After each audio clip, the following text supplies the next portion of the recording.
Hello viewers, के within class में एक बार फिर आपका स्वागत है। आज हम यूपीपीजीटी 2021 के कुछ और प्रश्नों को एक्सप्लेनेशन के साथ में समझेंगे। पिछले वीडियो में हमने क्वेश्चन नंबर 1 से लेके क्वेश्चन नंबर 30 तक समझ लिया था। आज हम उसके आगे कंटिन्यू करते हैं। क्वेश्चन नंबर 31 है, कक्षा में संगणक यानी कंप्यूटर सहायक निर्देश में डैश के सिद्धांत सन्निहित होते हैं। प्राचीन अनुबंधन है और नैमित्तिक अनुबंधन है।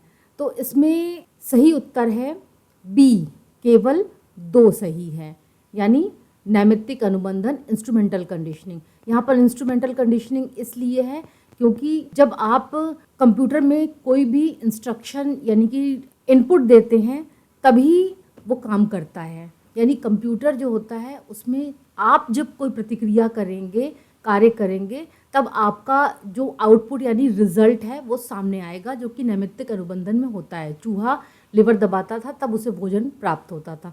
तो सेम यही चीज़ यहाँ पर है कि जब आप कंप्यूटर पर काम करेंगे तब आपको आउटपुट मिलेगा। इसलिए बी यानी केवल 2 सही है। क्वेश्चन नंबर 32, किस प्रकार के लोग प्रतिबल का अनुभव ज़्यादातर करते हैं? इसमें ऑप्शन बी, ए प्रकार के लोग, ये सही है। इससे मिलता जुलता प्रश्न इसी सीरीज में एक और पहले मैं बता चुकी हूँ, क्वेश्चन नंबर 1 से 30 के बीच में। जो ए प्रकार के लोग होते हैं वो काफ़ी एक्टिव और अचीवर होते हैं। तो ऐसे लोग जो होते हैं बहुत जल्दी प्रतिबल का सामना करते हैं, यानी जो दबाव होता है, स्ट्रेस होता है, उसको बहुत ज़्यादा अनुभव करते हैं। प्रश्न संख्या 33, रोडशा स्याही धब्बा परीक्षण के प्रत्युत्तर से निम्नलिखित प्रतिबिंबित होता है। इसका सही आंसर है डी, हमारी आंतरिक द्वंद्व और भावना, यानी कि हमारे जो इनर फीलिंग्स होती हैं और जो हमारे कॉन्फ्लिक्ट्स होते हैं अचेतन के, वो रोडशा स्याही धब्बा परीक्षण से पता लगते हैं। क्वेश्चन नंबर 34, मनोयौन विकास की विभिन्न अवस्थाओं का सही क्रम है। इसका सही उत्तर है ऑप्शन डी, फ्राइड ने बताई थी 5 अवस्थाएं, जिसमें सबसे पहली मुखीय अवस्था यानी मौखिक अवस्था, फिर गुदीय अवस्था, लैंगिक अवस्था, अव्यक्तावस्था और जननेंद्रिय अवस्था। डी ऑप्शन सही है। प्रश्न संख्या 35, समीप स्थित लक्ष्यों पर केंद्रित करने के लिए समन्वय की क्रिया में आँखों की एक दूसरे की ओर करने की प्रवृत्ति कहलाती है। इसका सही उत्तर है डी, यानी कन्वर्जेंस। कन्वर्जेंस क्या है? जब आंखें जो होती हैं, जब कोई चीज़ हमारी आंखों के बहुत नज़दीक आती है, आप चाहे अपनी एक फिंगर को अपनी आंखों के बिल्कुल बीचों बीच में पास लाके जब उनको देखने की कोशिश करते हैं तो आंखों की जो पुतलियां होती हैं वो एक दूसरे की तरफ आ जाती हैं, यानी पास आ जाती हैं। ये जो स्थिति होती है ये कन्वर्जेंस कहलाती है। क्वेश्चन नंबर 36, शारीरिक प्रक्रियाओं पर ऐच्छिक नियंत्रण डैश के सिद्धांतों के उपयोग से प्राप्त किया जा सकता है। इसका सही उत्तर है सी, व्यवहारात्मक चिकित्सा। व्यवहारात्मक चिकित्सा वो चिकित्सा होती है जिसमें फिजिकल और इमोशनल जो आपके बिहेवियरल प्रॉब्लम्स होती हैं, व्यवहार संबंधी समस्याएं होती हैं, उनका ट्रीटमेंट किया जाता है। क्वेश्चन नंबर 37, पश्चगामी स्मृति भ्रंश में निम्न में से किस प्रकार की समस्याएं पाई जाती हैं? इसका सही उत्तर है ए, पूर्व अधिगमित सामग्री के पुनः स्मरण में समस्या। क्या होता है पश्चगामी स्मृति भ्रंश? पश्चगामी स्मृति भ्रंश, जिसको रेट्रोग्रेड एमनेशिया भी कहा जाता है, इसमें जो पुरानी घटनाएं होती हैं उसको भूल जाते हैं, लेकिन जो नई यानी ताज़ा जो होती हैं घटनाएं, उनकी स्मृति जो होती है वो मस्तिष्क में बनी रहती है। जो पहले की घटनाएं हैं वो भूल जाएंगी, तो उसका आंसर ए ही होगा, क्योंकि पूर्व अधिगमित सामग्री यानी जो पहले सीखी हुई सामग्री है उसके पुनः स्मरण में समस्या आती है। क्वेश्चन नंबर 38, जब व्यक्ति दूरस्थ वस्तु को देखते हैं तो आकार का आकलन डैश के द्वारा किया जाता है। इसका सही उत्तर है परिप्रेक्ष्य और वस्तु में समझौता, सी, ऑप्शन सी। क्वेश्चन नंबर 39, परीक्षार्थी की अनुक्रिया पर परीक्षणकर्ता की प्रत्याशा का प्रभाव कहलाता है। 2 ऑप्शन दिए हुए हैं। पहला है आत्म परिपूर्णक भविष्यवाणी, दूसरा है सामान्य प्रेरणात्मक प्रतिपुष्टि। इसका सही उत्तर है सी, 1 और 2 दोनों सही हैं। इसमें जो पहला है आत्म परिपूर्णक भविष्यवाणी यानी सेल्फ फुलफिलिंग प्रोफेसी, ये जो है एक सोशल साइकोलॉजिकल फिनोमेना है, यानी मनोसामाजिक फिनोमेना है, जिसमें कि एक व्यक्ति कोई प्रिडिक्शन करता है, यानी कोई भविष्यवाणी करता है, और वो प्रिडिक्शन जो है वो सही होता है क्योंकि व्यक्ति उस पर विश्वास करता है। तो इसको जो है बोलते हैं आत्म परिपूर्णक भविष्यवाणी। और दूसरा जो है यानी कि जनरल मोटिवेशन फीडबैक यानी सामान्य प्रेरणात्मक प्रतिपुष्टि। इसमें व्यक्ति किसी को अप्रूवल देता है जिससे कि उसके व्यवहार को यानी जिसको वो अप्रूवल दे रहा है उसके व्यवहार को रीइंफोर्स कर सके, पुनर्बलित कर सके। तो यहाँ पर ऑप्शन सी सही है क्योंकि 1 और 2 दोनों ही यहाँ पर सही हैं। प्रश्न संख्या 40, जो छात्र अध्ययन में जितना अधिक परिश्रम करता है परीक्षा में उसके प्राप्तांक उतने ही अधिक होते हैं, यह कथन दर्शाता है। सही आंसर है ए, सहसंबंधात्मक विधि यानी कोरिलेशन मेथड को। परीक्षार्थी की मेहनत और उसको मिलने वाले प्राप्तांक, इन दोनों में एक कोरिलेशन है, एक सहसंबंध है, इसलिए यहाँ पर ऑप्शन ए सही होगा। 41, कौन सा अंतर्नोद निम्नलिखित कथन में दर्शाया गया है? जीवन में निरस्ता का अनुभव होने पर व्यक्ति उत्तेजक उद्दीपकों को ढूंढते हैं। इसका सही आंसर है अन्वेषणात्मक अंतर्नोद। अन्वेषण यानी ढूंढना, खोजना। तो यहाँ पर एक्साइटिंग स्टिमुलाई को व्यक्ति ढूंढ रहा है, एक्सप्लोर कर रहा है, इसलिए अन्वेषणात्मक अंतर्नोद। प्रश्न संख्या 42, व्यक्तियों की शारीरिक बनावट के आधार पर व्यक्तित्व के प्रकार का वर्गीकरण किसने दिया है? ये बहुत ही आसान आंसर था इसका, शेल्डन ने 3 प्रकार बताए, एंडोमॉर्फी, मेसोमॉर्फी और एक्टोमॉर्फी। क्वेश्चन नंबर 43, निरीक्षणात्मक अध्ययनों में व्यवहार के परिमाणीकरण का आधार है। सही आंसर है डी, उपर्युक्त सभी, यानी व्यवहार का क्वांटिफिकेशन यानी उसको गिनती में लिखना, गणना करना उसकी। उसका आधार क्या हो सकता है? फ्रीक्वेंसी मेथड भी हो सकता है, व्यक्ति कितनी बार व्यवहार कर रहा है, उसकी बारंबारता क्या है व्यवहार करने की, अवधि क्या है, ड्यूरेशन क्या है, यानी कितनी ड्यूरेशन तक वो व्यवहार कर रहा है, उसको भी आप दिखा सकते हैं प्रमाणीकरण के द्वारा। और साथ ही साथ अंतराल विधि यानी कि इंटरवल्स में बांटकर भी उसका प्रमाणीकरण किया जा सकता है, यानी उसका क्वांटिफिकेशन किया जा सकता है, इसलिए ये तीनों ही विधियां सही हैं। क्वेश्चन नंबर 44, लघुकालीन स्मृति दीर्घकालीन स्मृति से कैसे भिन्न है? इसमें आंसर डी सही है, उपर्युक्त सही। लघुकालीन स्मृति और दीर्घकालीन स्मृति एक दूसरे से कैपेसिटी में भी यानी क्षमता में भिन्न है, क्योंकि लघुकालीन स्मृति की कैपेसिटी कम होती है, दीर्घकालीन स्मृति की ज़्यादा होती है। रिहर्सल जो होती है वो लघुकालीन स्मृति में ज़्यादा होती है, दीर्घकालीन स्मृति में कम नहीं होती या कम होती है। और कोडिंग जो होती है वो लघुकालीन स्मृति में होती है, इसलिए ये तीनों ही दोनों में यानी एसटीएम और एलटीएम में भिन्नता का आधार है। क्वेश्चन नंबर 45, वस्तुओं को और उनके अर्थ को पहचानने में असमर्थता मस्तिष्क में क्षरण डैश की विशेषता है, और इसका सही आंसर है डी, संवेदन लोप। यहाँ पर मैं ये बता दूं, जो एग्राफिया होता है वो लिखने की योग्यता का ह्रास होता है, एलेक्सिया पठन योग्यता का ह्रास होता है यानी पढ़ने की जो योग्यता होती है उसमें कमी आती है, एमनेशिया जिसमें कि स्मृति लोप हो जाता है यानी विस्मृति हो जाती है, और एग्नोसिया जो होता है ये संवेदन लोप होता है यानी जो ब्रेन डैमेज होता है उसके कारण वस्तुओं को पहचानने में और उनका इंटरप्रिटेशन करने में व्यक्ति असमर्थ हो जाता है। तो इंटरप्रिटेशन जब नहीं कर पाएगा तो उसके अर्थ को नहीं समझ पाएगा। एग्नोसिया यानी कि संवेदन लोप सही आंसर है। क्वेश्चन नंबर 46, प्रत्येक चयन कार्यक्रम की जांच पड़ताल डैश के निर्धारण के लिए किया जाना चाहिए। इसका सही आंसर है डी, कार्यक्रम की पूर्व कथन शुद्धता। इसको आप अगर ध्यान से देखें तो ये एक तरह से जांच पड़ताल यानी कि एक्सपेरिमेंटल मेथड की बात की गई है।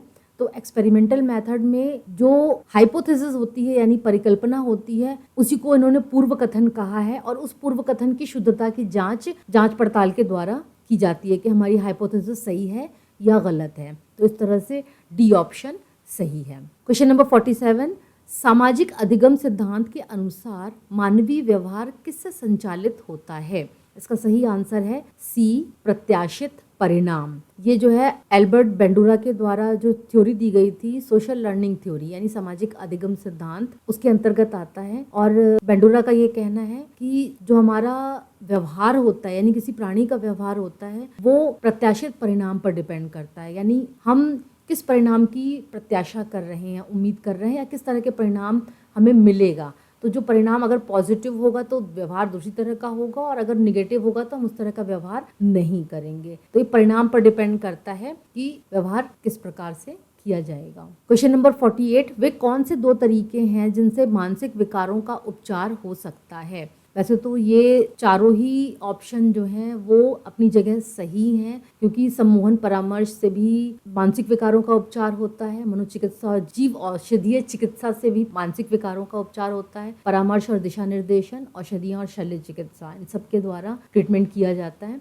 लेकिन सबसे ज़्यादा जो तरीका यूज़ किया जाता है वो है बी, मनोचिकित्सा और जीव औषधि चिकित्सा। तो यही सही आंसर होगा। क्वेश्चन नंबर 49, निम्नलिखित में से कौन सा 5 महान घटकों में से नहीं है? सही आंसर है ए, वशीकृत। ये जो 5 महाघटक हैं या बिग 5 हैं, इनमें सहमतता, बहिर्मुखता और खुलापन, ये तीनों ही आते हैं। 2 और हैं इन बिग 5 में, एक है कर्तव्य निष्ठा और एक है मनोक्षुब्धता, जो मैंने आपको पीजीटी के लिए जब तैयारी कराई थी तो जो क्वेश्चन बनाए थे उसमें भी ये बताया था। क्वेश्चन नंबर 50, प्रत्याशा में परिवर्तन के परिणाम स्वरूप अपेक्षाकृत उपचार के परिणाम स्वरूप व्यवहार में होने वाले परिवर्तन को कहा जाता है? सही आंसर है प्लेसिबो प्रभाव। प्लेसिबो प्रभाव क्या होता है? किसी व्यक्ति की एक्सपेक्टेशन का प्रभावी होना, उसका असर होना। जैसे मान लीजिए कि एक पेशेंट है, वो पेशेंट को अगर ये लगता है कि फला डॉक्टर की दवाई खा के या कोई खास तरह की दवाई खा के या खास तरह की वैक्सीन लेके वो ठीक हो जाएगा, तो ये जो एक्सपेक्टेशन है उसके कारण जो दवाई वो खाता है या जिससे उसको लगता है कि मैं ठीक हो जाऊंगा, उससे मिलती जुलती या केवल उसके जैसी दिखने वाली दवा उसको दे दी जाए तो वो उसको खाकर ठीक हो जाएगा। इसलिए लिखा है कि प्रत्याशा के परिवर्तन में परिणाम स्वरूप अपेक्षाकृत उपचार के परिणाम स्वरूप, जैसे आपकी प्रत्याशा है, जैसा आप चाहते हैं वैसा ही परिणाम आपको प्राप्त हो रहा है और आपका उपचार हो जा रहा है, तो उसको बोलते हैं प्लेसिबो प्रभाव। क्वेश्चन नंबर 51, निरीक्षणात्मक अधिगम के एक विश्लेषण ने स्वीकार किया कि पुनर्बलन सिद्धांत व्यवहार को प्रभावित करता है। व्यक्तियों में संज्ञानात्मक प्रक्रियाओं के उपयोग की क्षमता होती है। इसके द्वारा संज्ञानात्मक पुरस्कार और दंड के साथ व्यवहार को परिवर्तित कर सकते हैं। यहाँ पर ऑप्शन सी है, 1 और 2 दोनों सही हैं। क्यों? क्योंकि पुनर्बलन सिद्धांत जो होता है वो व्यवहार को प्रभावित भी करता है और व्यक्ति जो होता है वो अपने जो संज्ञानात्मक प्रक्रियाएं हैं उनको उपयोग करने की क्षमता होती है, यानी वो समझ सकता है, संज्ञान मिला सकता है, समझ सकता है कि पुरस्कार और दंड दोनों ही व्यवहार को क्या करते हैं, परिवर्तित करते हैं। पुरस्कार के कारण जब वो समझ जाता है कि इस काम को करने से मुझे पुरस्कार मिल रहा है तो वो उस काम को ज़्यादा करने लगता है, और जब वो ये जानता है कि इस कार्य को करने पर मुझे दंड मिल रहा है तो ये तो उस काम को नहीं करता है। यहाँ पर 1 और 2 दोनों सही हैं, तो सी ऑप्शन सही है। क्वेश्चन नंबर 52, मनुष्यों की क्षमताओं का अध्ययन किस सिद्धांत का केंद्र बिंदु है? इसका सही आंसर है ए, मानवतावादी सिद्धांत, क्योंकि मानवतावादी सिद्धांत अब्राहम मैस्लो का दिया हुआ है और मैस्लो ने मनुष्य की क्षमताओं के बारे में बातचीत की है अपने सिद्धांत में। यह आंसर सही है। क्वेश्चन नंबर 53, उत्दोलन वक्र के किस स्तर पर अवधान सबसे अधिक प्रभावशाली होते हैं? तो जो अराउजल कर्व होता है वो उल्टे यू की तरह दिखाई देता है, तो जो बीच का हिस्सा होता है वो जो टॉप होता है इसका पीक जिसको बोलते हैं, वहां पर अवधान सबसे अधिक प्रभावशाली होता है, तो इसलिए ऑप्शन सी सही होगा, यानी कि उत्दोलन वक्र की चोटी पर। क्वेश्चन नंबर 54, परीक्षण परिणामों में दूसरे व्यक्तियों के सापेक्ष में एक व्यक्ति का स्थान किस प्रकार दर्शाया जाता है? इसका सही उत्तर होगा प्रामाणिक अंकों में, यानी ए ऑप्शन सही है। स्टैंडर्ड स्कोर्स क्यों सही है? क्योंकि जब भी कोई टेस्ट किया जाता है तो जो नंबर मिलते हैं वो प्राप्तांक होते हैं, यानी ऑब्टेन्ड स्कोर होते हैं, लेकिन जब और लोगों के साथ कंपैरिजन किया जाता है तो उस कंपैरिजन में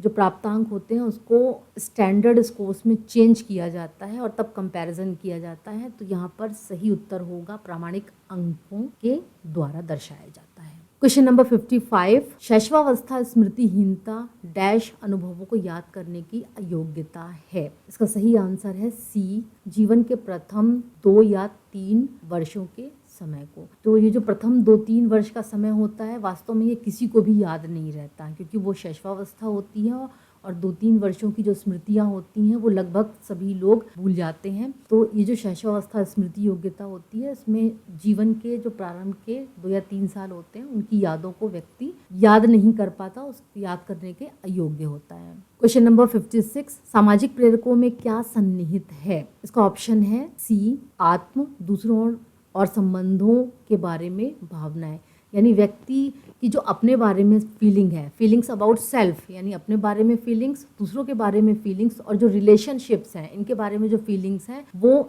सामाजिक प्रेरकों के अंतर्गत आती हैं। 57 कार्य और भविष्य लक्षी कार्मिकों में सर्वोत्तम उपयुक्तता उत्पन्न करने के लिए औद्योगिक मनोवैज्ञानिक उन लोगों को ढूंढने का प्रयास करते हैं जो कार्य के लिए सर्वोत्तम अनुकूल है, अपने कार्य में आनंद लेंगे। इसका सही आंसर है ए, केवल एक सही है, यानी कार्य के लिए सर्वोत्तम अनुकूल है। 58 प्रत्येक 6 महीने में दांतों की जांच के लिए दंत चिकित्सक के पास जाने वाला व्यक्ति आबद्ध है, तो वो किससे एंगेज है? स्वास्थ्य संरक्षण व्यवहार से, यानी वो अपने हेल्थ के प्रति बहुत ही प्रोटेक्टिव बिहेवियर रखता है, इसलिए वो हर 6 महीने में डॉक्टर के पास जाता है। क्वेश्चन नंबर 59 एक पंख की चिड़ियाएं एक साथ झुंड बनाती हैं, यह कथन निरूपित करता है। इसका सही आंसर है ए, समानता का नियम, क्योंकि एक पंख की चिड़िया है, वो एक जगह पे है, तो वो सिमिलैरिटी के कारण एक यूनिट के रूप में, एक इकाई के रूप में प्रत्यक्षीकरण की जाएंगी, तो समानता का नियम है। प्रश्न संख्या 60 सांप्रदायिक दंगे क्यों होते हैं? इसमें ऑप्शन डी सही है, व्यक्तियों के बारे में अज्ञानता, क्योंकि जब हमें दूसरे लोगों के बारे में ज्ञान नहीं होता, दूसरे समूह के बारे में ज्ञान नहीं होता, तो हम उस अज्ञानता के कारण उनके लिए विरोध की भावना रखने लगते हैं। क्वेश्चन नंबर 61 किस समय संबंधी प्रतिमान में अधिगम सबसे अधिक प्रभावशाली होता है? इसका सही उत्तर है विलंबित अनुबंधन। विलंबित अनुबंधन में पहले घंटी बजती है और उसके बाद भोजन दिया जाता है, उसके कुछ सेकंड्स के बाद जो है भोजन दिया जाता है, तो सबसे ज़्यादा प्रभावशाली अधिगम होता है, क्योंकि कंडीशनिंग सबसे अच्छी होती है। क्वेश्चन नंबर 62 नीचे दी गई 2 अवस्थाओं को पढ़िए। परिकल्पना के प्रथम भाग में पूर्ववर्ती दशाओं को प्रस्तुत किया जाता है, परिकल्पना के द्वितीय भाग में अनुवर्ती दशाओं को प्रस्तुत किया जाता है। यहाँ पर ऑप्शन सी यानी 1 और 2 दोनों सही हैं। क्वेश्चन नंबर 63 सिद्धांत का खाका संकेत करता है कि परिकल्पना प्रमेय का विशेष वर्णन है, दूसरा प्रमेय का निगमन अभिधारणा से होता है। आयोग की के हिसाब से इसका आंसर है सी, 1 और 2 दोनों सही हैं। इसको मैं एक्सप्लेन नहीं करूंगी, इसको आप ही एक्सप्लेन करके बताइएगा। क्वेश्चन नंबर 64 किसके कार्य के आधार पर बुद्धि का कारक सिद्धांत उपागम विकसित हुआ? सही आंसर है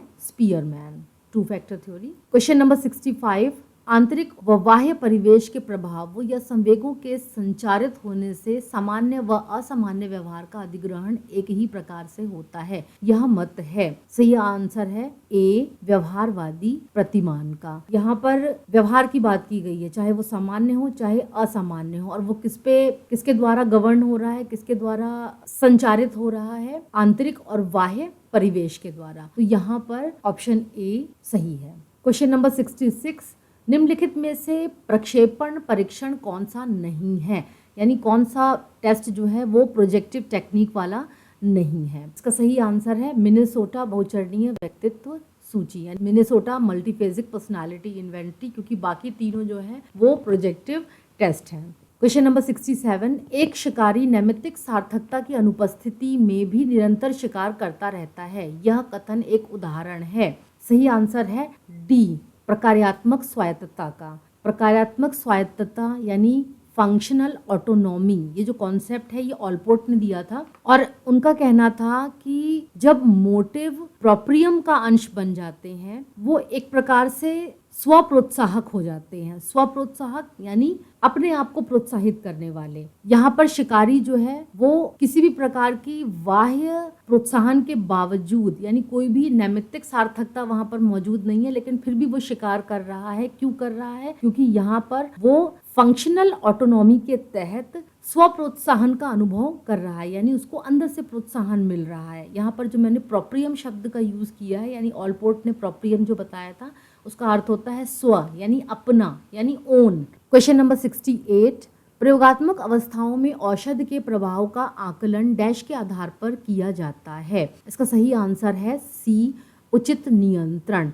उचित नियंत्रण कैसे? एक्सपेरिमेंटल मेथड होता है, यानी कोई भी एक्सपेरिमेंट किया जाता है तो उसमें कंट्रोल जरूर किया जाता है। तो यहाँ पर जो दवाई है उसके प्रभाव का अध्ययन करने के लिए कैसे कंट्रोल किया जाएगा? 2 समूह, यानी प्रयोगात्मक समूह और नियंत्रित समूह। प्रयोगात्मक समूह वो होता है जिसके ऊपर एक्सपेरिमेंट किया जाता है, और नियंत्रित समूह जिसके ऊपर एक्सपेरिमेंट नहीं किया जाता। तो यहाँ पर जो प्रयोगात्मक समूह है उसको दवाई दी जाएगी, और जो नियंत्रित समूह है उसको दवाई नहीं दी जाएगी। तो एक को दवाई दी जा रही है, एक को नहीं दी जा रही है, तो इस तरह से ये कंट्रोल किया जाएगा। क्वेश्चन नंबर 69, सामूहिक परीक्षणों का व्यक्तिगत परीक्षणों से विभेदीकरण डैश के आधार पर किया जा सकता है। सही आंसर है डी, उपर्युक्त सभी, क्योंकि सामूहिक परीक्षण और व्यक्तिगत परीक्षण दोनों में उनके पदों के रूप में अंतर होता है, उनकी जो सिचुएशन होती है वो भी अलग होती है, क्योंकि सामूहिक परीक्षण पूरे समूह पर किया जाता है और व्यक्तिगत परीक्षण एक व्यक्ति के ऊपर किया जाता है। और परीक्षणकर्ता की भूमिका ये भी अलग होती है, क्योंकि व्यक्तिगत परीक्षण में उसको निर्देश ज़्यादा क्लियर देने पड़ते हैं। सामूहिक परीक्षण ज़्यादातर पेपर पेंसिल टाइप होते हैं, तो उसमें बहुत ज़्यादा एक्सपर्ट होने की ज़रूरत नहीं होती है टेस्टर को। ये सभी जो है वो विभेदीकरण का आधार है,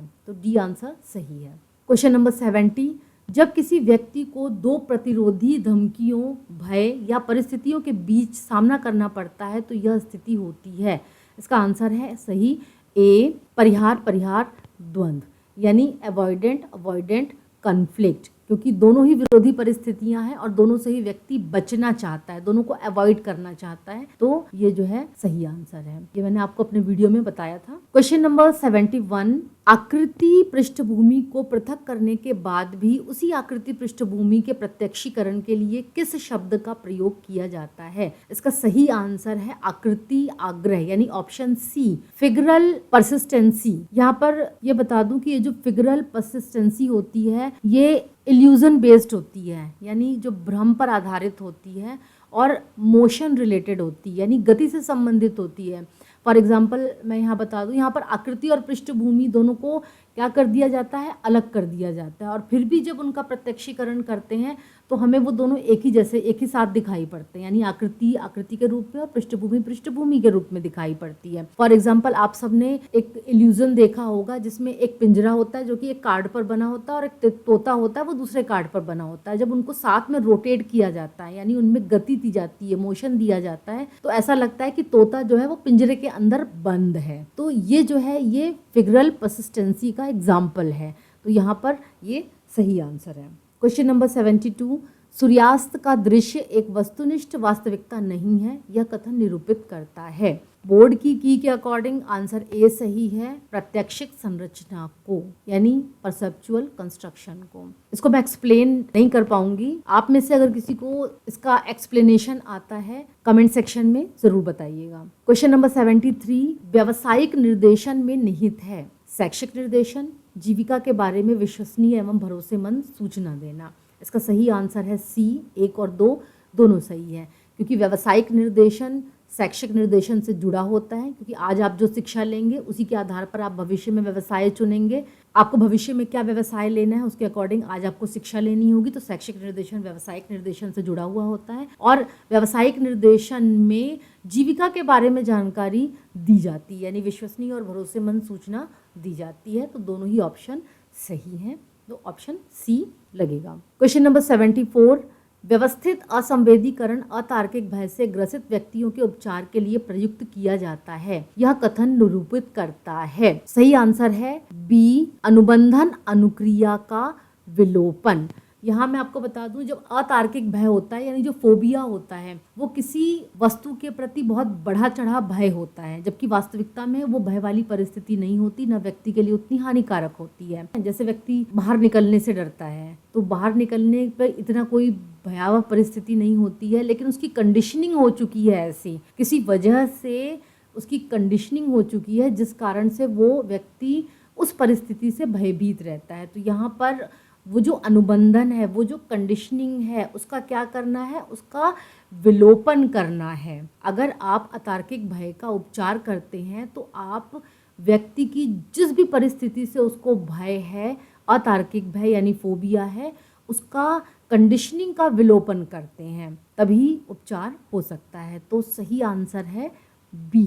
क्वेश्चन नंबर 75, अंतर्दृष्टि अधिगम की व्याख्या डैश के आधार पर की जा सकती है। और इसका सही आंसर है बी, साधन और परिणाम में संज्ञानात्मक संबंध के आधार पर। तो ये आंसर क्यों सही है? क्योंकि जो अंतर्दृष्टि सिद्धांत था, इनसाइट थ्योरी, वो कोहलर के द्वारा दिया गया था और सुल्तान के ऊपर यानी चिंपैंजी था उसके ऊपर एक्सपेरिमेंट किया गया था। तो जो अंतर्दृष्टि होती है उसमें व्यक्ति अपने आसपास जो भी साधन होते हैं उन साधनों का यूज करके यानी अपने संज्ञान का इस्तेमाल करता है और जो साधन होते हैं उनको यूज करके परिणाम प्राप्त कर लेता है, वांछित परिणाम प्राप्त कर लेता है। चिंपैंजी था, उसने क्या किया था, उसके आसपास बॉक्सेस पड़े थे, उन बॉक्सेस को क्या किया, उसने अपना इनसाइट का यूज किया और उन बॉक्सेस को के ऊपर एक रख के उसने केला प्राप्त कर लिया। सेम वही चीज यहाँ पर बताई गई है। तो साधन और परिणाम में संज्ञानात्मक संबंध सही आंसर है। क्वेश्चन नंबर 76, वैस आर यानी वैशलर एडल्ट इंटेलिजेंस स्केल रिवाइज्ड के उप परीक्षणों को डैश के अनुसार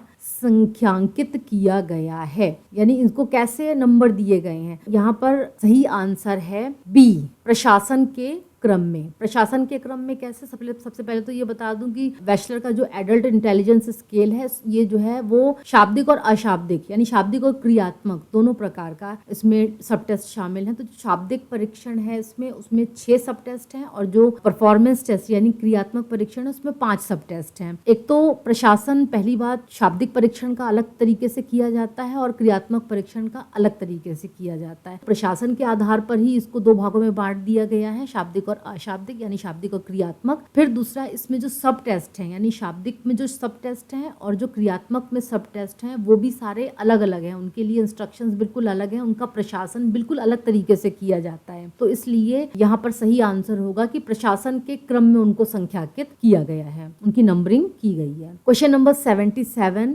प्रलोभन अभिप्रेरणा का रूप है। इसका सही आंसर है खींच क्रिया तंत्र यानी पुल मैकेनिज्म। पुल मैकेनिज्म क्यों है? क्योंकि जो इंसेंटिव होता है, अब प्रलोभन होता है, वातावरण की वो वस्तु होती है जो हमारी आवश्यकता को पूरा करती है। तो जो भी वस्तु हमारी आवश्यकता को पूरी करेगी हम उसकी तरफ क्या होंगे, खींचे चले जाएंगे। तो सही आंसर है खींच क्रिया तंत्र यानी पुल मैकेनिज्म्स। जब हम प्यासे होते हैं तो जहां पर भी पानी मिलता है, पानी इंसेंटिव है और हम पानी की तरफ चले जाते हैं। क्वेश्चन नंबर 78, घटना प्रदर्श निम्नलिखित की विशेषता है। सही आंसर है सी, प्रेक्षण। जो आपका इवेंट सैंपलिंग होता है वो ऑब्जर्वेशन के द्वारा, प्रेक्षण के द्वारा ही इसको कैरेक्टराइज किया जाता है। क्वेश्चन नंबर 79, स्मरण शक्ति का सबसे अधिक संवेदनशील उपाय निम्नलिखित में से कौन सा है? ये एक डाउटफुल क्वेश्चन है क्योंकि मेरे अकॉर्डिंग इसका आंसर होना चाहिए सी यानी कि पुनः शिक्षण विधि, सेविंग, बचत विधि। स्मरण शक्ति को मापने के लिए जो 3 विधियां हैं यानी कि रिकॉल, रिकॉग्निशन और रीलर्निंग, ये तीनों ही विधियां जो हैं उनमें जो रिकॉल मेथड है वो सबसे कम संवेदनशील होता है, रिकॉग्निशन मेथड जो होता है वो ठीक ठाक संवेदनशील होता है, लेकिन जो रीलर्निंग मेथड होता है वो सबसे ज्यादा संवेदनशील होता है। तो मेरे अकॉर्डिंग आंसर सी होना चाहिए, लेकिन बोर्ड की जो है उसके अकॉर्डिंग आंसर है रिकॉग्निशन। वीडियो बहुत लंबा हो जाएगा अगर मैं सारे सॉल्यूशन यहाँ पर